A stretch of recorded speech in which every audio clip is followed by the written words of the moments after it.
The perfect poached egg. Tender whites around a warm liquid yolk that oozes out like gold when you cut into it. They're an essential part of Eggs Benedict. They can turn any salad into a meal or any vegetable into brunch. The problem is they're really tough to make right. So you've probably read all the tricks and know all the secrets. Add vinegar to your water. Add salt to your water. Don't add salt to your water. Stir a vortex into the water.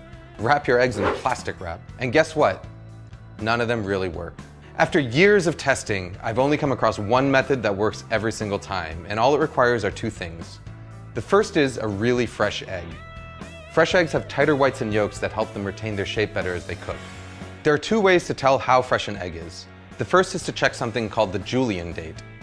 As long as it's packed in the US, every carton of eggs has a number between 000 and 365 on it, and that number corresponds to the day on which the egg was cleaned and packed. So a number of 000 would mean January 1st, 003 would mean January 4th, and so on.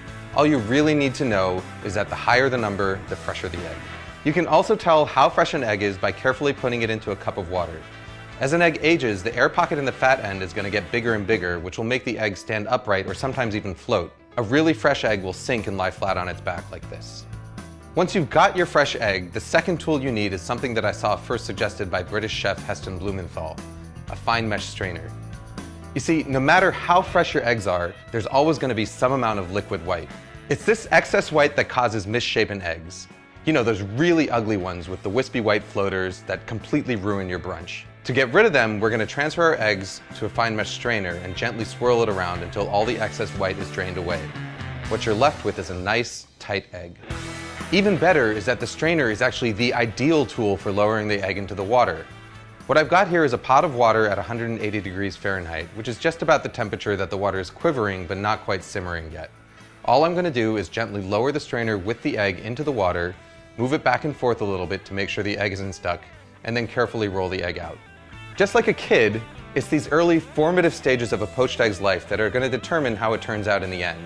Using a round bottom strainer and this rolling motion is going to help ensure that you get a nice tight poached egg that's egg-shaped. If you want to cook multiple eggs, just make sure that you have them cracked into separate dishes and ready to go. Once they're in the water, your only job is to keep them moving around, flipping them from time to time with a slotted spoon so that they cook evenly. After about 3.5 to 4 minutes, this is what you've got. You can even cook them ahead of time and store them submerged in cold water in the fridge for up to a few days. To reheat them, just transfer them to a bowl of hot water for a few minutes just before serving. Food Lab signing out.